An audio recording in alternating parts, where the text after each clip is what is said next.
I kept a journal, throughout all the time that I wrote about eventually. And originally I had this ambition, to write a book.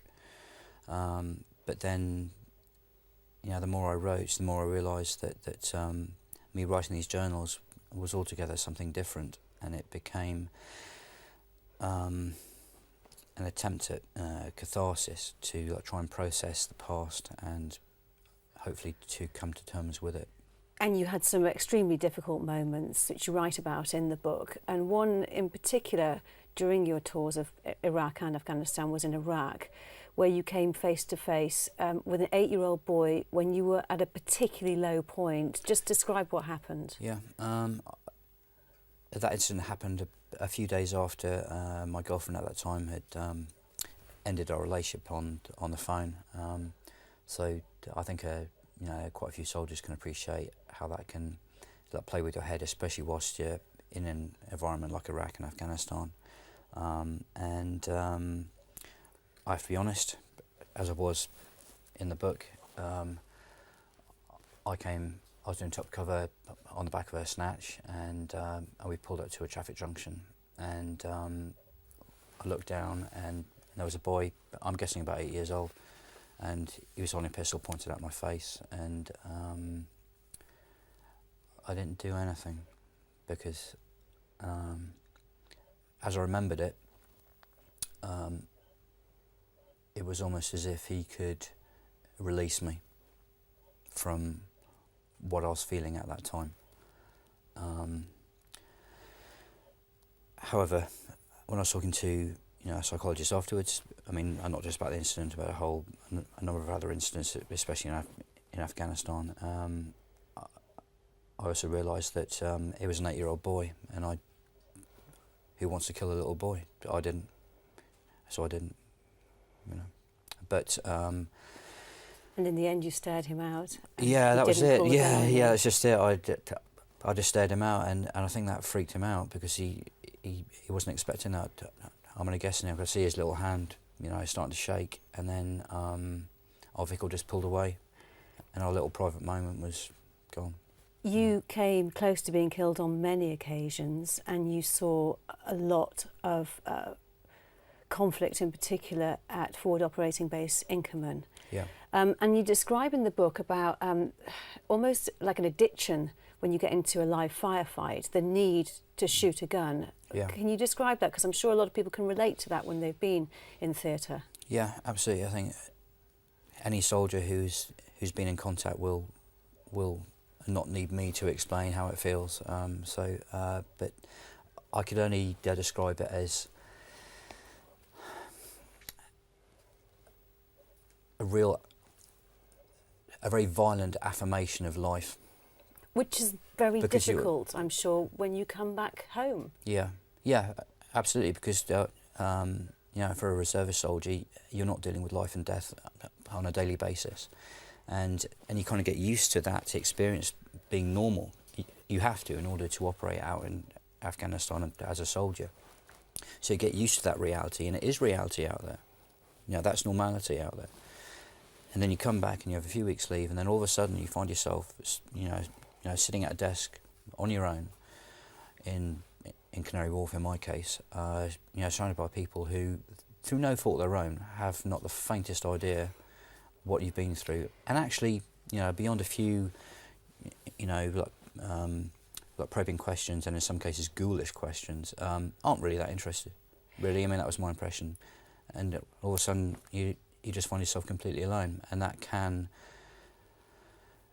precipitate PTSD. And you were diagnosed with post-traumatic stress disorder in 2008. Do you think you were at a higher risk of developing it because you were a reservist, because you had to completely divide your life from perhaps being on the front line and then suddenly being back at the desk in Canary Wharf? I think so. That was certainly the case in my experience, where you have this black-white juxtaposition of experiences, and indeed there is research now. There's statistics which prove that the prevalence of PTSD is much higher in reservist soldiers than regular soldiers, and I think one of the main factors is this this fish out of water experience that you can experience as a reservist soldier when you come back from home, from tour to this place called home. I mean, I in some places in the book I put a capital letter at the start of home to try and describe this idyll that you'll have in your mind, this ideal place. And unfortunately, when you come back home, the reality of home cannot be this idealistic. You obviously the future shape of the army depends very much on reservists. Mm. Do you think there is more that can be done to support them if they're sent into theatre and when they come back? And do you felt you got the support you needed? I know that my family did not get the support they needed whilst I was away, but that's because I know that they did not get a shred of support while they were away. What about you, though, dealing with coming back from conflict? For me,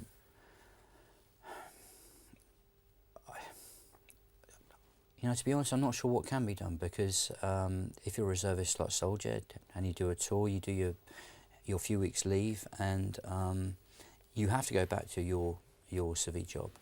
And I think if anything's got to be done, it's got to be done by their TA units, and they have to realise, their parent TA units, that these soldiers coming back from tour will need their support, because for regular soldiers, they'll decompress in a barracks environment, often with the guys they serve with, and they'll decompress together just in normal barracks life for over the weeks, months, and then years that they're actually back home.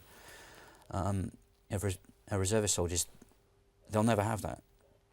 So I think their TA units are key to being that environment, some gesture towards that environment, where on Wednesday nights or weekends, whenever it is, they can go into the TA unit and they can speak with like-minded people, even people that they might actually have been on tour with. I think that's vital. But I was, in terms of treatment, the Army treated me very well. I put my hand up very early when I realised that all was not right up here, and I wanted to put things right. I wanted to cure myself. So I did get treatment from the Army, and it was very good treatment. But unfortunately, ultimately, it hasn't cured me. But at least I can say I tried. Yeah. Do you feel that being a soldier was a mistake for you? Are you glad you were? No. Yeah, I'm actually glad I was.